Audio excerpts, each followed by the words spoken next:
하나님의 기업을 상실한다. 하나님의 나라의 역사를 체험하지 못한다. 라고 하는 것에 대한 그 원인이 성경에서는 어디에 있다라고 얘기를 하느냐면 하나님을 떠났다라고 우선 얘기를 합니다.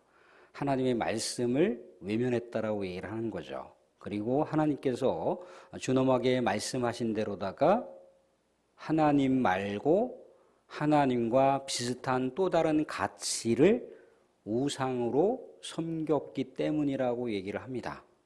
또한 세상의 세속 가치를 추구하는 사람들을 바라보면서 자신들의 삶의 계획과 삶의 비전과 삶의 방향성을 추구한다라고 하는 것 때문에 하나님의 기업을 상실했다는 거죠. 하나님의 나라를 경험할 수가 없었다라고 얘기를 합니다. 북이스라엘이 그런 삶을 추구했어요. 그래서 결국 어떻게 했던가요? 하나님의 나라의 기업을 완전히 상실해버리고 나라가 멸망되는 그런 엄청난 고통의 상황을 그들이 맞이할 수밖에 없었다는 거죠. 그런데 우리가 알다시피 이 북이스라엘이 멸망하고 나서 남쪽 유다가 이 북이스라엘이 멸망 후 140년을 더 존속했다는 거예요. 140년 동안 남유다가 더 보존됐다는 거죠. 그럼 우리가 생각해 봤을 때 남유다가 그래도 북이스라엘 왕들보다는 깨어서 하나님을 더 절대적으로 의존했고 하나님을 찾았고 하나님 말씀대로 살았기 때문에 남유다가 북이스라엘보다는 더 많이 100년 이상 훨씬 더 보존할 수 있었다라고 그렇게 생각할 수가 있습니다. 그런데 그렇게 단정하는 것은 무리가 있다는 거예요. 왜 그렇습니까? 오늘 19절 말씀을 통해서 볼 수가 있어요. 19절 말씀을 보시면 이렇다는 거죠. 19절 말씀에 같이 한번 읽어보겠습니다. 같이 시작.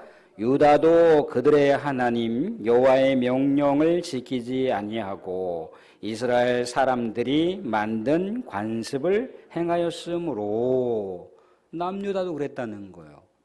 소위 남유다의 왕들 중에 깨어있는 몇몇 왕들이 있어요. 그죠? 우리가 그냥 들어봄직한 여호사밧이라든가 아니면 히스기야라든가 요시야라든가 이런 왕들은 사실 종교개혁을 위해서 깨어있는 왕이긴 했습니다만 그 앞뒤 전후로 왕들이 너무나 악행을 저질렀기 때문에 그들이 종교개혁을 단행한다 할지라도 종교개혁이 세 발에 핀 거예요. 너무나 다 나라를 망가뜨려 버려갖고 그들이 뭔가를 좀 해보려고 해도 망가뜨려진 나라를 어떻게 수습할 수가 없는 상황이 됐다는 거예요. 그런데도 불구하고 이들도 역시 마찬가지로 하나님 말씀을 떠났고 또 북이스라엘 왕들처럼 인생 가치, 인생을 본질로 생각하면서 세속 가치를 추구했음에도 불구하고 하나님께서 남유다를 140년 이상 더 존속시켰다라고 성경은 기록하고 있다는 거예요. 그러면 이 남유다가 존속할 수 있었던 그 배경은 어디다가 있다고 볼 수가 있는 건가요? 사람이 하나님 앞에 열심히 선하게 하나님 앞에 정말 말씀을 붙들고 치열하게 살았기 때문일까요? 아니면 하나님의 전적인 은혜일까요? 하나님의 전적인 은혜이죠. 하나님의 섭리와 하나님의 은혜가 이 남유다를 붙들고 있었기 때문에 남유다가 계속해서 140년 이상 존속할 수가 있어요.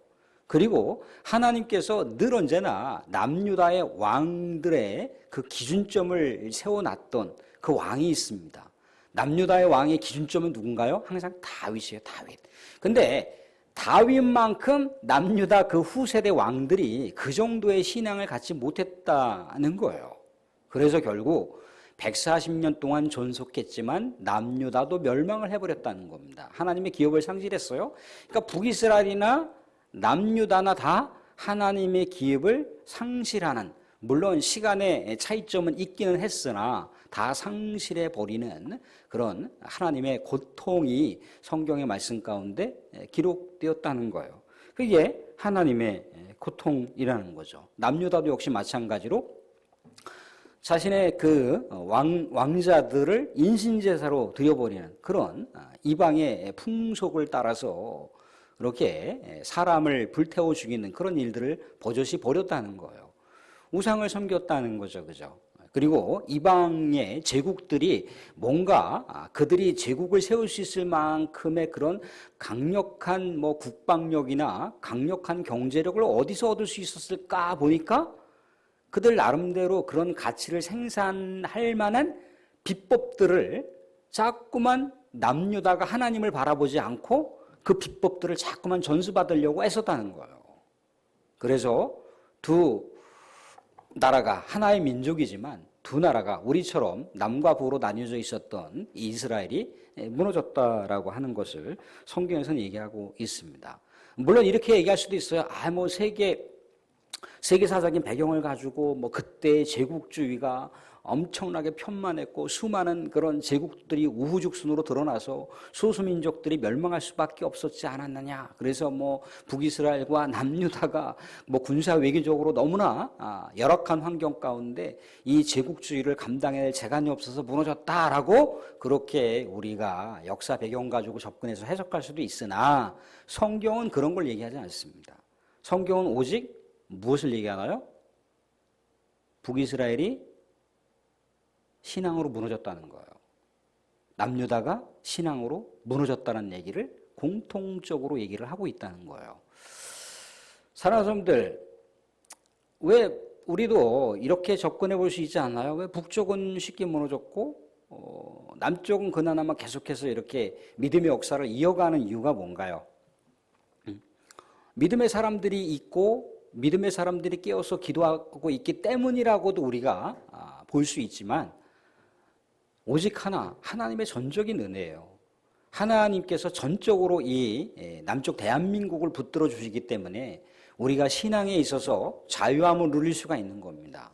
또한 우리 하나님의 그 신앙의 은혜 가운데 또 우리가 더 마음을 모으고 또 우리가 마음을 집중하여 또 하나님의 말씀 붙들고 하나님의 백성으로 또 하나님께 또 선한 의지를 가운데 기도하고 있기 때문이라고 하는 하나님의 그 편만한 은혜 위에 우리의 신앙의 역사 때문에 하나님께서 남쪽 이 대한민국을 붙들고 계시다라고 하는 걸 생각해 볼 수가 있다는 거예요.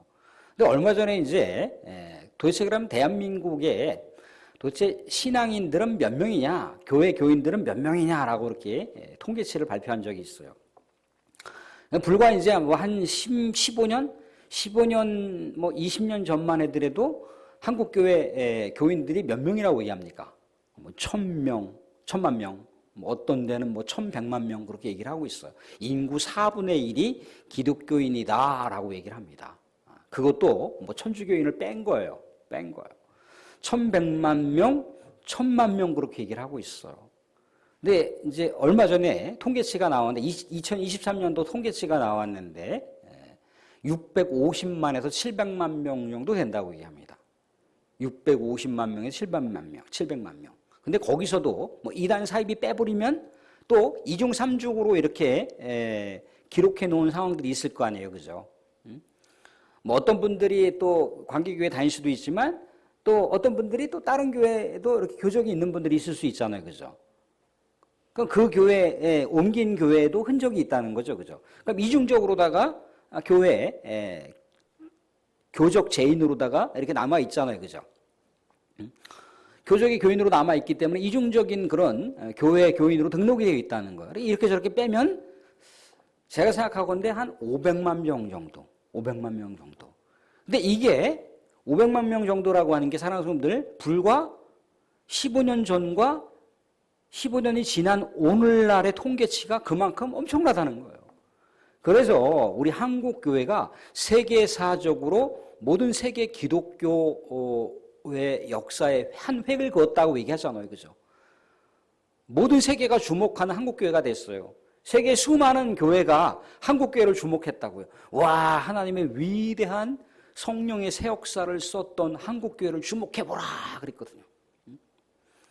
수많은 교회들이 한국 교회에 와서 벤치마킹을 해갔어요.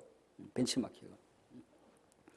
지금은 오히려 이제 한국 교회가 수많은 세계 교회 벤치마킹해서 자기 나름대로 이렇게 새롭게 세운 것들을 다시 또 벤치마킹하고 있는 그런 상황이 벌어지는데 또 세계 교회가 놀란 세계 교회가 정말 기가 막히게 놀란 이 상황은 뭐냐면 어떻게 1100만 명, 1000만 명이 650만 명으로 15년 사이에 줄어들 수 있는가?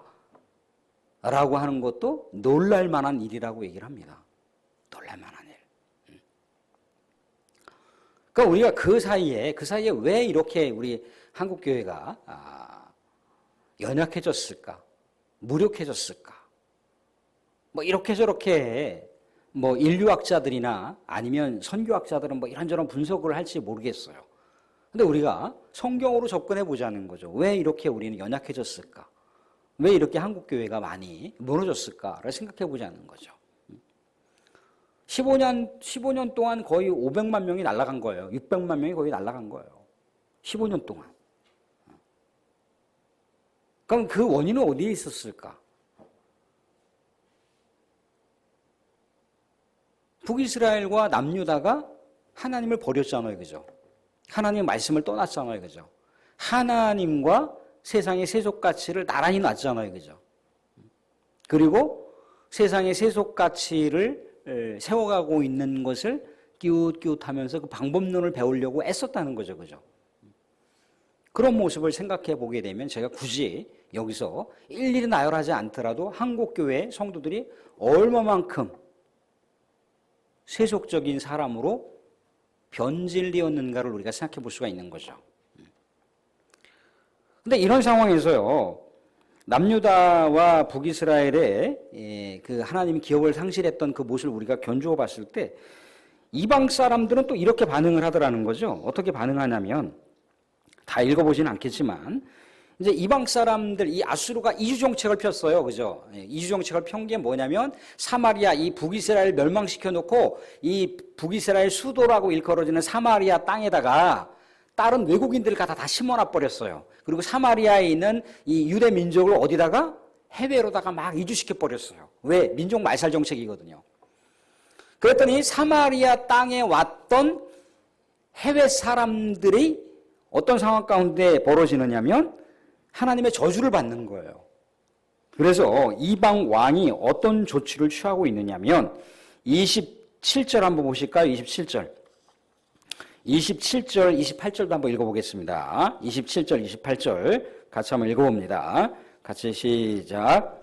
아수르 왕이 명령하여 이르되 너희는 그곳에서 사로잡아온 제사장 한 사람을 그곳으로 데려다 그가 그곳에 가서 거주하며 그 땅 신의 법을 무리에게 가르치게 하라 하니 이에 사마리아에 사로잡혀간 제사장 중 한 사람이 와서 베델에 살며 백성에게 어떻게 여호와 경외할지를 가르쳤더라.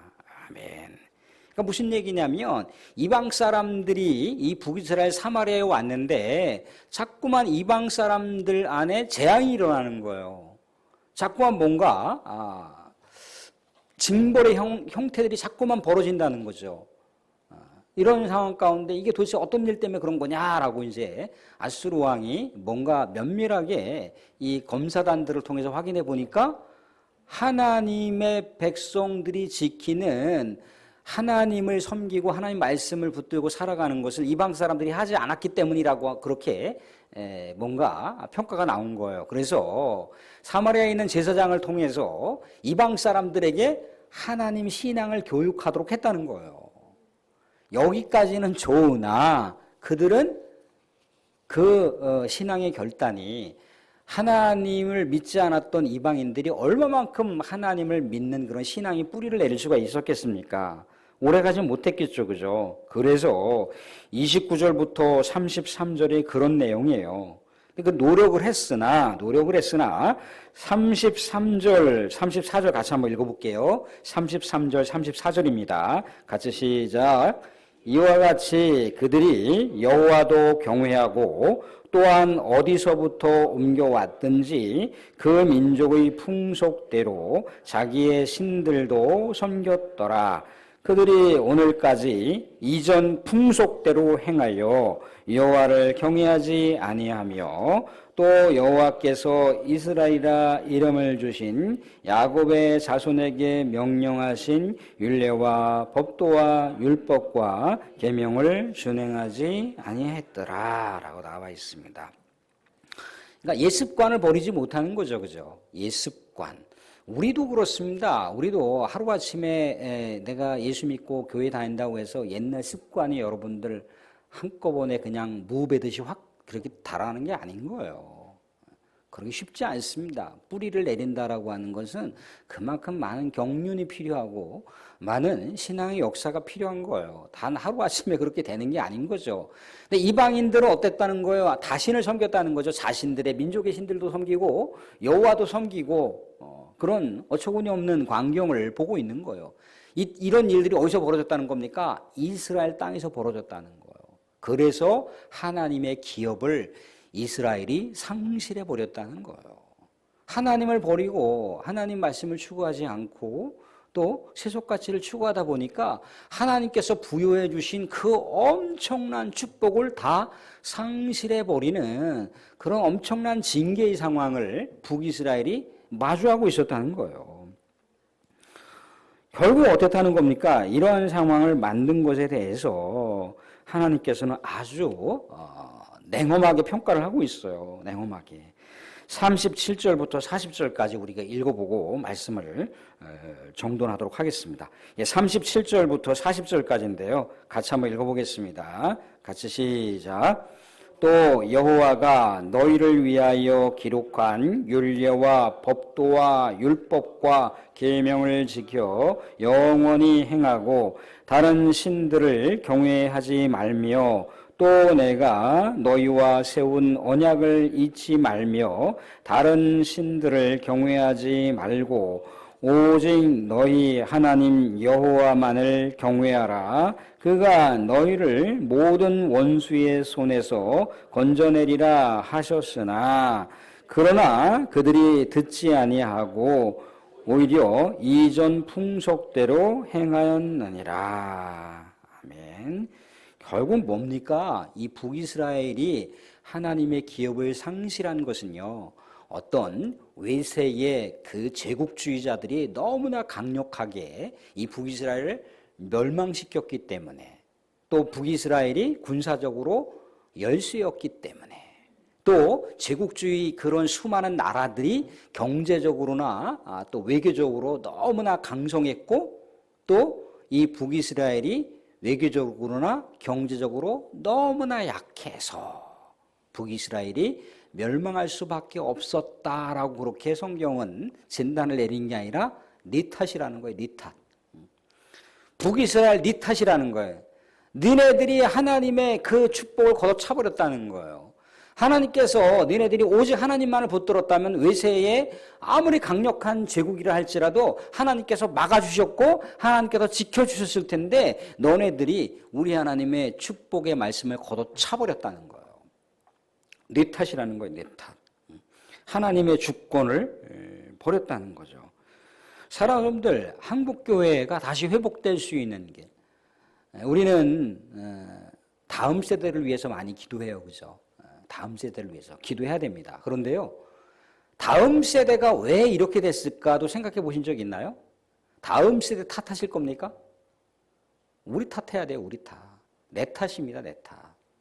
내 탓. 우리 때문에 다음 세대가 신앙을 버리고 우리 하나님을 떠나고 있다는 것은 내 탓이어야 됐다. 믿음의 상속자가 믿음의 상속을 그 후세대에게 온전하게 전수시키지 못했기 때문에 이런 상황이 벌어진 거예요.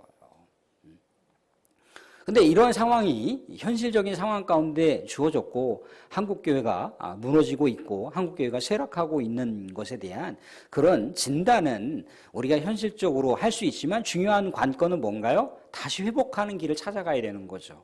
다시 회복하는 길. 한국교회가 예전에 비하면 얼마나 부유해졌습니까? 한국교회가 예전에 비하면 얼마나 쾌적한 환경에서 예배를 드리고 쾌적한 환경 가운데 신앙생활하고 있는 건 분명한 사실이잖아요. 그래서 여러 가지 삶 속에 분주하기 때문에 다채로운 또 교회의 여러 가지 것들을 통해서 시간을 계획하면 얼마든지 참여할 수 있는 그런 구조 형태가 되었잖아요. 그죠? 뭔가 한국교회가 부유해졌고 배부른 건 사실인데 왜 신앙의 본질은 이렇게 약화되었고 퇴색되어진 이 원인은 우리가 다시 돌아가야 되는 거죠. 그죠? 왜 우리는 미래를 위해서 뭔가를 준비해야 되는데 라고 하지 않고 왜 자꾸 우리는 초대교회로 돌아가자라고 하는 이유가 뭔가요? 초대교회 교인들이 부유했던가요? 초대교회 교인들이 뭐 갖출 거 다 갖췄던가요? 아니죠. 초대교회 교인들은 오직 말씀과 기도와 예배와 교제밖에 없었어요. 또 그 안에 그 교제를 통해서 또 다른 영혼들을 초대하고 또 다른 영혼들에게 또 복음을 증거하러 다니고 그런 것밖에 없어요. 근데 한국교회가 어디로 돌아가자는 거예요? 자꾸 초대교회로 돌아가잖아요. 초대교회로. 미래를 위해서 이런 거 준비해야 됩니다라고 하지 않고 다시 초대교회를 자꾸 슬쩍슬쩍 엿보기도 하고 초대교회를 다시 연구하는 그런 일들이 벌어지고 있다는 거예요. 그러면 우리는 다시 성경 말씀을 통해서 견줘볼 수가 있는 거죠. 그러면 우리의 후세대들이 무너지고 있고 또 우리 자신도 이렇게 신앙적으로 퇴색되어 있다라고 했을 때 우리는 어떤 관점으로 우리가 다시 마음을 돌이켜야 되는 건가요? 다시 우리의 하나님의 주권을 우리가 찾아드려야 되는 거예요. 하나님의 주권이 내 안에서 호흡을 하시고 내 안에서 살아 움직여야 되는데 성도들 안에 하나님의 주권이 없어요. 성도들의 삶의 호흡 가운데 하나님이 계셔야 되는데 하나님이 없다니까요. 하나님이 객이 돼버렸어요. 하나님이 손님이 돼버렸다는 거예요. 김장로, 김권사, 김집사, 나 너하고 교제하고 싶어. 또 드리는데 나 바빠요.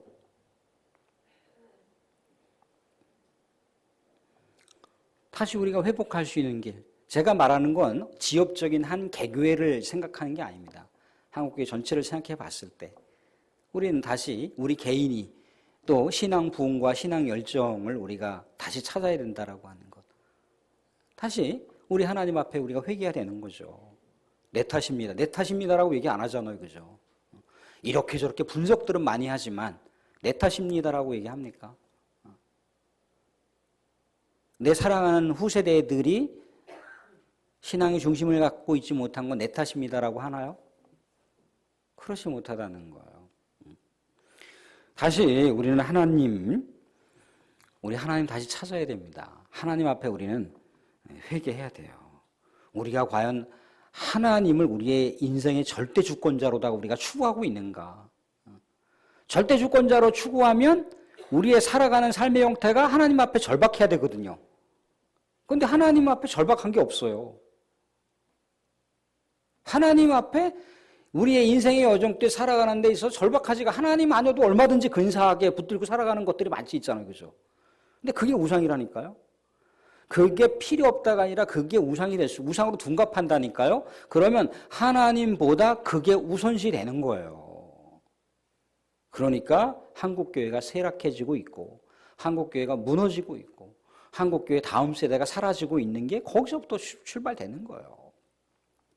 다시 우리 역전의 기회를 삼으려면 우리가 하나님을 다시 찾아야 되고 하나님 앞에 회개해야 되고 하나님이 내 인생의 주인입니다. 주권자입니다라고 하는 것을 그냥 말로만 그렇게 하는 게 아니라 내 삶의 영역에서 늘 언제나 하나님을 모시고 살아간다라고 하는 것을 우리가 잊지 않고 우리의 신앙 부흥의 역사, 우리의 신앙의 온전한 회복이 우리 하나님의 주권을 찾아드리는 데 있다라고 하는 것 좀 우리가 각인하시고 하나님을 찾고 하나님 앞에 부복하여 하나님의 주권을 온전하게 세워드리는, 그래서 한국교회를 다시 회복시키고 한국교회 부흥의 또 주역이 될 수 있는 우리 성도가 될 수 있기를 주님으로 축원드립니다.